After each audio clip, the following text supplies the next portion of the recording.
Hello everyone, क्या हाल चाल है? कैसे हो आप सभी? होपफुली आप बहुत अच्छे होंगे। दोस्तों, इस वीडियो में आज हम लोग एक पोएम पढ़ेंगे जिसका नाम है लूसी ग्रे। सबसे पहले इस पोएम का शॉर्ट समरी, जिससे आपको पोएम क्लियर हो जाएगी। ठीक है ना, कि पोएम का ओवरऑल स्टोरी क्या है। फिर हम लोग पोएट के बारे में समझेंगे, और उसके बाद हर एक लाइन को, हर एक स्टैंजा को मैं बहुत ब्यूटीफुल तरीके से एक्सप्लेन करूंगा। ठीक है ना। तो सबसे पहले मैं पोएम का जो शॉर्ट समरी है, वो शॉर्ट समरी स्टार्ट करता हूँ। आपको, अगर आप ये शॉर्ट समरी समझ जाओगे, तो जो पोएम का जो हर एक लाइन है, हर एक स्टैंजा है, तो आपको बहुत अच्छे से समझ में आएगा। ठीक है ना। तो सबसे पहले मैं शॉर्ट समरी को एक्सप्लेन कर रहा हूँ। देखो, ध्यान सुनना। ये जो पोएम है, उसमें एक लड़की के बारे में बताया गया है जिसका नाम है लूसी ग्रे। और ये लड़की बहुत सुंदर है, बहुत प्यारी है। अभी आगे पढ़ाऊंगा, देखना। इसकी जो सुंदरता का जो तारीफ है ना, वो फूलों की तरह किया गया है। अभी मैं पढ़ाऊंगा, ठीक है ना। तो ये जो लड़की है ना, बहुत सुंदर है, बहुत प्यारी है, और अपने माँ बाप के साथ रहती है। ठीक है। एक दिन लूसी के पिताजी को लगता है कि बहुत तेज रात में तूफान आएगा। तो उन्होंने लूसी को बोला कि तुम लालटेन लेकर शहर जाओ, और अपनी मम्मी को रास्ते में रोशनी दिखाते हुए घर लेकर आओ। लूसी को जैसे ही सुनाई पड़ता है, वो बहुत खुश हो जाती है, बिकॉज वो अपने मम्मी की हेल्प करना चाहती है। समझ रहे हो ना। जैसे ही उसके पापा ने बोला कि तुम शहर जाओ, तो ये सुनते वो बहुत खुश हो जाती है, और वो लालटेन उठाती है और शहर की तरफ जाने लगती है। लेकिन अचानक से, समय के पहले ही रास्ते में तूफान आ जाता है, और उस तूफान में लूसी खो जाती है। और ना ही वो शहर पहुंचती है, और ना ही वो घर पहुंचती है। समझ रहे हो ना। जब उसकी मम्मी घर आती है, तो पता चलता है लूसी ना तो शहर पहुंची और ना ही घर पहुंची। तो उसके माँ बाप बहुत घबरा जाते हैं, और रात भर लूसी को ढूंढते हैं। रात भर वो जो लूसी है उसको ढूंढते हैं, चीखते हैं, पुकारते हैं, लूसी तुम कहाँ हो। बट उन्हें कहीं पर भी लूसी दिखाई नहीं पड़ती है। कहीं पर भी लूसी दिखाई नहीं पड़ती है। जब सुबह होती है, तो उसके माँ बाप एक पहाड़ी पे चढ़ते हैं, और चारों तरफ खुले मैदान में लूसी को ढूंढते हैं। बट उन्हें कहीं पर भी लूसी दिखाई नहीं पड़ती है। थक हार करके, बेचारे उदास मन होकर के पहाड़ी से नीचे उतर रहे थे, तो अचानक से लूसी की माँ को बर्फ पे लूसी के पैरों के निशान दिखाई पड़ते हैं, वो फुटप्रिंट दिखाई पड़ते हैं। उसके माँ बाप उस फुटप्रिंट को फॉलो करते हैं, और फॉलो करते करते वो एक वुडन ब्रिज, एक लकड़ी के ब्रिज के पास पहुंचते हैं। और जैसे ही ब्रिज के पास पहुंचते हैं, वो फुटप्रिंट दिखाई नहीं देता है। ना कोई फुटप्रिंट है, और ना लूसी कहीं पर है। और उसके माँ बाप यहाँ पे ये समझते हैं कि अब लूसी इस दुनिया में नहीं है। दोस्तों, एक्चुअल में जो स्टोरी है यहीं पे एंड हो जाता है। ठीक है। बट कुछ लोग का मानना है कि ये जो लूसी नाम की लड़की है, वो आज भी जिंदा है। ठीक है ना। और थोड़ा सा घोस्ट रेफरेंस दिया गया है। घोस्ट रेफरेंस का मतलब, कुछ लोग का मानना है कि आज भी उसकी आत्मा भटक रही है। और अगर आज भी, अगर आपको देखना है, तो आप जंगलों में या खुले मैदान में आराम से लूसी को देखा जा सकता है। और वो एक प्यारी सी गीत गा रही है, एक दुखी वाली गीत गा रही है, और वो जो गीत है वो हवाओं में घुल जा रही है। ऐसा लोगों का परसेप्शन है कि आज भी लूसी जिंदा है। ठीक है। चलो, अब पोएट के बारे में थोड़ा समझते हैं। ठीक है ना। लूसी ग्रे जो पोयम है, इसके जो पोएट हैं, इनका नाम है विलियम वर्ड्सवर्थ। ठीक है ना। इनका जन्म हुआ था 7 अप्रैल 1770। कहाँ पे हुआ था? इंग्लैंड में हुआ था। ठीक है। तो ये डेट वगैरह याद कर लेना, एमसीक्यू के लिए बहुत इंपॉर्टेंट है। इनकी बहुत सारी फेमस पोयम है। कुछ पोयम का नाम मैंने यहाँ पे लिखा है, जैसे daffodils, Lucy Gray, Tintern Abbey, the solitary reaper, ode intimation of immorality. Okay. और पता है, 1843 में, मतलब काफी जब वो एज हो गई थी, तो उन्हें पोएट लॉरेट ऑफ इंग्लैंड नाम से नवाजा गया। मतलब उनको एक पुरस्कार दिया गया, सम्मानित किया गया इस नाम से। ठीक है। तो ये डेट भी याद करना, 1843 में। और उनकी मृत्यु कब हुई थी? 1850। देखो ना, मरने से 7 साल पहले उनको ये वाला खिताब दिया गया था। ये जैसे हमारे यहाँ पे भारत रत्न होता ना, वैसे उनको पोएट लॉरेट ऑफ इंग्लैंड दिया गया था। ठीक है। तो वो मरे कब थे? 1850 में। और एज क्या था जब वो मरे थे? उनका एज क्या था? 80। तो एमसीक्यू के लिए ये भी बहुत इंपॉर्टेंट है। ठीक है ना। अच्छा, एक लाइन और है कि लूसी ग्रे कैसी पोयम है। लूसी ग्रे है, वो एक पोइनेट पोयम है। पोइनेट मतलब एक सैडनेस वाली पोयम है, एक काफी इमोशनल और डीप हार्टेड पोयम है। समझ गए ना। तो काफी सैडनेस वाली पोयम है। ठीक है। एक एमसीक्यू और बन सकता है कि ये पोयम कहाँ पे पब्लिश्ड हुई थी। देखो, सबसे पहले ये जो पोयम है पब्लिश्ड हुई थी, वो एक बुक में पब्लिश्ड हुई थी। बुक का नाम क्या है? Lyrical ballads. लिरिकल बैलेट्स नाम की बुक में पब्लिश्ड हुई थी। और एडिशन क्या था? Second edition. मतलब इस बुक का जो सेकंड एडिशन था, उस सेकंड एडिशन में ये वाली बुक पब्लिश्ड हुई थी। ठीक है। और उस सेकंड एडिशन में लूसी ग्रे को भी डाल दिया गया था और ईयर क्या था 1800। ठीक है, तो एमसीक्यू के पॉइंट ऑफ व्यू से बहुत इंपॉर्टेंट है कि सन 1800 में लूसी ग्रे लिरिकल बैलेट नाम के बुक में पब्लिश की गई थी और बुक का जो एडिशन था वो सेकेंड एडिशन था। तो एमसीक्यू के लिए बहुत इंपॉर्टेंट था। ठीक है, अब यहां से ना आपका पोएम स्टार्ट हो रहा है। ठीक है, देखो पोएम का दो पार्ट है। स्टार्टिंग का ये जो फर्स्ट स्टैंजा आपको दिख रहा है और ये जो आपको सेकंड स्टैंजा दिख रहा है, ठीक है, और ये जो थर्ड स्टैंजा दिख रहा है, मतलब आपको टोटल स्टार्टिंग का जो 3 स्टैंजा है, यहाँ पे जो पोएट है ना एक्चुअल में वो एक इमेजिनरी सिचुएशन को बता रहा है। ठीक है ना, क्योंकि एक्चुअल में लूसी तो मर चुकी है पता है, या लूसी मिसिंग है, तो पोएट एक इमेजिनरी सिचुएशन को बता रहा है। ठीक है, तो स्टार्टिंग का जो 3 पैराग्राफ है, 3 स्टैंजा है, उस 3 स्टैंजा में एक इमेजिनरी सिचुएशन को पोएट बता रहा है। चलो मैं 1 बाय 1 एक्सप्लेन कर रहा हूँ। ठीक है ना, पहले क्या बोल रहा है यहाँ पे, often I had heard of A Lucy grey. Poet बोल रहा है कि वो कई बार लूसी के बारे में सुना करता था। And when I cross the wild I chance to see at break of day the solitary child. Poet बोल रहा है कि एक सुबह जब वो जंगल को क्रॉस कर रहा था तो उसे एक अकेली लड़की दिखाई पड़ती है जिसका नाम लूसी ग्रे है। Okay, no mate no comrade Lucy new.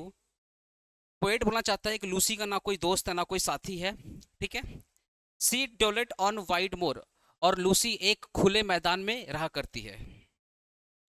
The sweetest thing that ever grow the beside human door. Actual में यहाँ पे पोएट बोलना चाहता है कि लूसी बहुत खूबसूरत है, बहुत प्रीटी है, और उसका एक तुलना किया, उसका एक कंपेयर किया। जैसे घर के सामने हम लोग फूल का गमला, फूल का बगीचा लगा देते हैं और देखने में बहुत प्यारा लगता है, वैसे ही बोलना चाहता है कि लूसी भी उस फूल की तरह है, उस फूल के बगीचे की तरह है, बहुत प्रीटी है, बहुत सुंदर है। एक्चुअल में यहाँ पे पोएट का बोलना है कि लूसी बहुत खूबसूरत है। ठीक है, आइए अब थर्ड स्टैंजा स्टार्ट करते हैं। एक्चुअल में लाइट चली गई थी तो मैं दोबारा रिकॉर्ड कर रहा हूँ। थर्ड स्टैंजा मैं एक्सप्लेन कर रहा हूँ। You yet may spy the fawn at play. Fawn का मतलब यंग हिरन होता है, हिरन का बच्चा या हिरन बोल सकते हो। The hare upon the green, hare का मतलब रैबिट, खरगोश की बात हो रही है यहाँ पे। But the sweet face of the Lucy grey will never more be seen. Poet ये बोलना चाहते हैं कि आप हिरन को, खरगोश को खेलते हुए देख सकते हैं, बट प्यारी लूसी को, जो ब्यूटीफुल लूसी है, अब आप उसको दोबारा खेलते हुए नहीं देख सकते हैं। मतलब आपको पता है ऑलरेडी मैंने ऊपर में एक्सप्लेन किया था कि लूसी मर चुकी है या मिसिंग है। तो पोएट ये बोलना चाहते हैं कि हिरन को, खरगोश को आप खेलते हुए देख सकते हैं, बट आप अब दोबारा लूसी को नहीं देख सकते। अब ये जो फोर्थ स्टैंजा मैं चालू करने जा रहा हूँ, एक्चुअल में इस स्टैंजा के पहले ऊपर में जो 1 2 3 जो थर्ड स्टैंजा था, up to the third stanza poet का एक इमेजिनेशन था। फोर्थ स्टैंजा से अब आपकी रियल पोएम चालू हो रही है, जो मैंने शॉर्ट समरी में कवर किया था। ठीक है ना, tonight will be a stormy night, you to the town must go and take a lantern child to the light your mother through the snow. यहाँ पे पोएट बोल रहा है कि लूसी के पिता लूसी को बोल रहे हैं कि आज रात बहुत तेज बर्फीला तूफान आने वाला है, तुम लालटेन लेकर, मतलब लूसी को बोल रहे हैं कि लूसी तुम लालटेन लेकर शहर जाओ और माँ को रोशनी दिखाते हुए घर लेकर आओ। That father will I gladly do, 'tis scarcely afternoon, the minister clock, minister का मतलब चर्च की घड़ी को बोलते हैं minister clock, the minister clock has just struck 2 and the wonder is the moon। जैसे ही पिता ने बोला कि तुम लालटेन लेकर शहर जाओ, ये बात सुनते ही जो लूसी है खुशी से पागल हो जाती है, बहुत खुश हो जाती है, बिकॉज वो अपने माँ की हेल्प करना चाहती है। और लूसी अपने पिता को बोल रही है कि पापा अभी चर्च के घड़ी में 2 बजे हैं और आसमान में मून दिख रहा है, आप टेंशन मत लो, मैं चला जाऊंगा, मैं चले जाऊंगी। ठीक है, at this the father raised his hook and the snapped a faggot band, he plied his work and Lucy took the lantern in her hand. यहाँ पे उसके जो पिताजी हैं लूसी को बोल करके अपना काम करने लगे, मतलब एक्चुअली लकड़ी काट रहे थे और अपना लकड़ी काटने काम में लग जाते हैं, और लूसी लालटेन उठाती है और शहर की तरफ चली जाती है। Not blither is the mountain roe with many a wanton stroke. यहाँ पे 2 चीज बहुत इंपॉर्टेंट है। Not blither is the mountain roe, mountain roe मतलब पहाड़ी हिरन। पोएट ये बोलना चाहता है कि लूसी बहुत खुशी खुशी, बहुत चेयरफुल होकर के चल रही थी, इतना खुश थी कि जितना एक पहाड़ी हिरन भी नहीं हो सकता। तो यहाँ पे एक्चुअली पोएट ये बोलना चाहता है कि लूसी बहुत हैप्पी है बिकॉज वो अपनी माँ की हेल्प करना चाहती है, और वो इतना खुश है कि एक पहाड़ी हिरन भी इतना खुशी से उछल नहीं सकता, चल सकता है, ठीक है ना। मतलब यहाँ पे लूसी बहुत खुश है। Her feet disperse the powdery snow that rise up like the smoke. यहाँ पे पोएट ये बोलना चाहता है कि जब लूसी खुशी खुशी चल रही थी, तो जब भी उसके पांव बर्फ में पड़ रहे थे तो बर्फ धुएं की तरह ऊपर उठ रहा था। मतलब खुशी खुशी, खुशी खुशी देखो, जो स्नो है काफी सॉफ्ट होता है, तो जब भी स्नो पर लूसी का पांव आ रहा था तो स्नो धुएं की तरह उड़ रहा था। The storm came on before its time, she wander up and down, and many hill did Lucy climb but never reach the town. बट अचानक से रास्ते में तूफान आ जाता है, और ये जो तूफान आता है वो समय के पहले ही आ जाता है, और लूसी घबरा जाती है। बहुत बार वो पहाड़ी पे चढ़ती है, पहाड़ी से नीचे उतरती है, बट वो रास्ता भटक जाती है और शहर तक नहीं पहुंच पाती है। अब आते हैं यहाँ पे ये वाला स्टेंजा में। The rest parent all that night, rest parent मतलब परेशान माता पिता, ठीक है ना। The rest parent all that night went shouting far and wide, but there was neither sound nor sight to some them for a guide.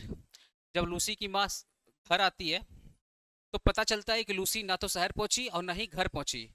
इससे उसके जो माँ बाप हैं बहुत परेशान हो जाते हैं, बहुत घबरा जाते हैं, और रात भर लूसी को ढूंढते हैं, बट लूसी उनको कहीं पर भी दिखाई नहीं पड़ती है। At daybreak on hill they stood that overlooked the moor, and thence they saw the bridge of wood a furlong from their door। देखो एमसीक्यू आ सकता है, फॉरलॉन्ग मतलब 201 मीटर होता है फॉरलॉन्ग का मतलब, ठीक है ना। At daybreak on the hill they stood, मतलब रात भर ढूंढते हैं, लूसी कहीं दिखाई नहीं पड़ती है। जैसे ही सुबह होती है तो लूसी के माता पिता एक पहाड़ी पे चढ़ते हैं, और खुले मैदान, मोर मतलब होता है खुले मैदान, खुले चारों तरफ खुले मैदान की तरफ देखते हैं, और उन्हें एक लकड़ी का ब्रिज दिखाई पड़ता है, और ये ब्रिज उनके घर के दरवाजे से 201 मीटर की दूरी पे है, ठीक है। एक बार दोबारा समझ लो। जैसी सुबह होती है, लूसी के माता पिता एक पहाड़ी पे चढ़ते हैं, चारों तरफ खुले मैदान में देखते हैं, उनको कहीं पर भी लूसी दिखाई नहीं पड़ती है। उनको एक ब्रिज दिखाई पड़ता है जो कि उनके घर से 201 मीटर की दूरी पे है, ओके। अब ये वाला स्टेंज आ जाओ। दे वेप्ट, वो रोने लगे। टर्निंग होमवर्ड क्राइड, मतलब वो रोने लगे और उदास मन से घर के तरफ घर के तरफ आने लगे, मतलब पहाड़ी से नीचे की तरफ आने लगे। In the heaven we shall meet, और रोते रोते उन वो लोग बोल रहे हैं कि अब लगता है लूसी से हम स्वर्ग में ही मिलेंगे, रियल लाइफ में तो नहीं मिल पाएंगे। When in the snow the mother spied the print of Lucy feet, जैसी वो पहाड़ी से वो लोग उतर रहे थे और रोते रोते बोल रहे थे कि लगता है हम लूसी से अब रियल लाइफ में नहीं मिल पाएंगे, स्वर्ग में मिलेंगे। अचानक से उसकी माँ को बर्फ पे लूसी के फुटप्रिंट दिखाई पड़ते हैं, मतलब वो पहाड़ी से उतर रहे थे और रोते रोते उतर रहे थे, उदास मन से उतर रहे थे, और अचानक से लूसी की जो लूसी की मम्मी है उसको उसको बर्फ पर लूसी के फुटप्रिंट, जो पाँव के निशान है, वो दिखाई पड़ते हैं, ठीक है। अब आ जाओ ये वाला stanza. Then downwards from the step hill edge they track the footmark small, और वो पहाड़ी से नीचे उतरे और फुटमार्क को ट्रैक करना स्टार्ट कर दिए।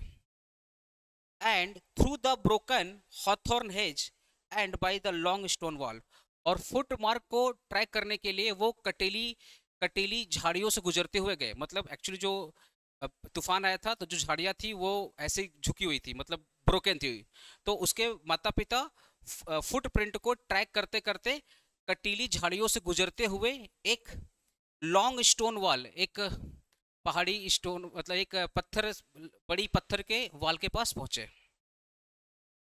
And then an open field they crossed, और वो एक बड़ा सा मैदान, एक ओपन जो फील्ड था, बड़ा सा मैदान था, उसको क्रॉस किए। The mark were still the same, अभी भी जो पैरों के निशान है वो एज इट इज बर्फ पर बने हुए हैं। दे ट्रैक देम ऑन और नेवर लॉस्ट, वो उस फुटप्रिंट को बहुत अच्छे से फॉलो कर रहे थे, और इस प्रकार फॉलो कर रहे थे कहीं फुटप्रिंट खत्म ना हो जाए। एंड टू द ब्रिज दे केम, और फुटप्रिंट को फॉलो करते करते वो लकड़ी के ब्रिज के पास पहुंच गए। They followed from the snowy bank the footmark one by one,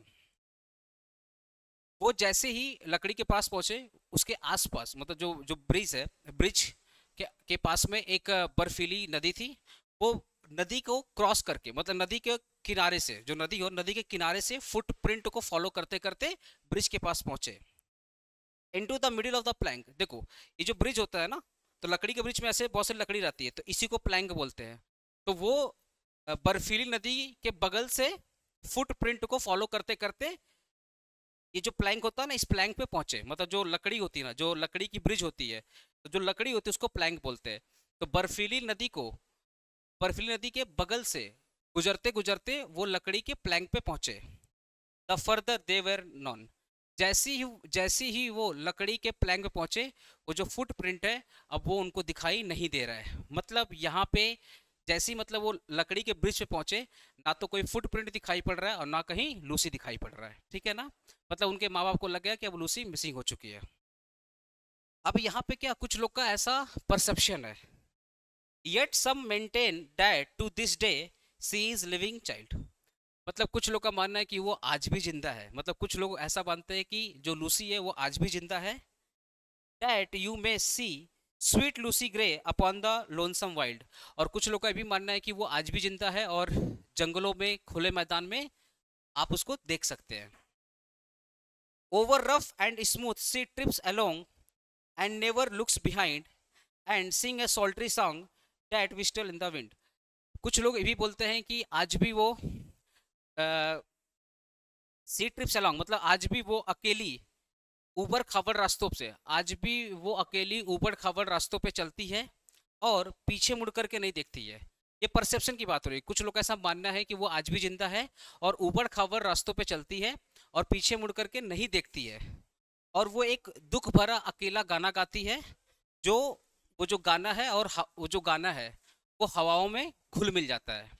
मतलब कुछ लोग ये बोलना चाहते हैं कि आज भी वो जिंदा है और ऊबड़ खाबड़ रास्तों से वो गुजरती है, कभी भी पीछे मुड़ करके नहीं देखती है, और गुजरते वक्त वो दुख भरा अकेलापन वाला गाना गाता है और ये गाना हवाओं में घुल मिल जाता है। एक्चुअल में थोड़ा सा घोस्ट रेफरेंस का बात किया गया है, समझे यहाँ पे। अब देखो इसका जो एमसीक्यू है, बाकी जो पोएम का जो एमसीक्यू है वो मैं एक ही वीडियो में लाऊंगा। तो इसके बाद मैं नेक्स्ट पोएम एक्सप्लेन करूंगा, वो भी पोएम अच्छे से पढ़ लेना। तो इस वीडियो को अच्छे से, अगर एक बार में समझ गए तो अच्छी बात है, अदरवाइज एक बार फिर से समझ लेना। और नेक्स्ट नेक्स्ट वीडियो में मैं इसका जो एमसीक्यू होगा वो प्रॉपर्ली मैं एक्सप्लेन कर दूंगा, ठीक है ना। तो इसके बाद एक और पोएम आएगा, उसके बाद एक और पोएम आएगा, फिर एक वीडियो में मैं एमसीक्यू ला दूंगा। और जो एमसीक्यू वाला वीडियो होगा उसमें तीनों पोएम का एमसीक्यू होगा, ठीक है ना। इसके बाद मैं फ्रेश का वीडियो डाल रहा हूँ। Okay, bye.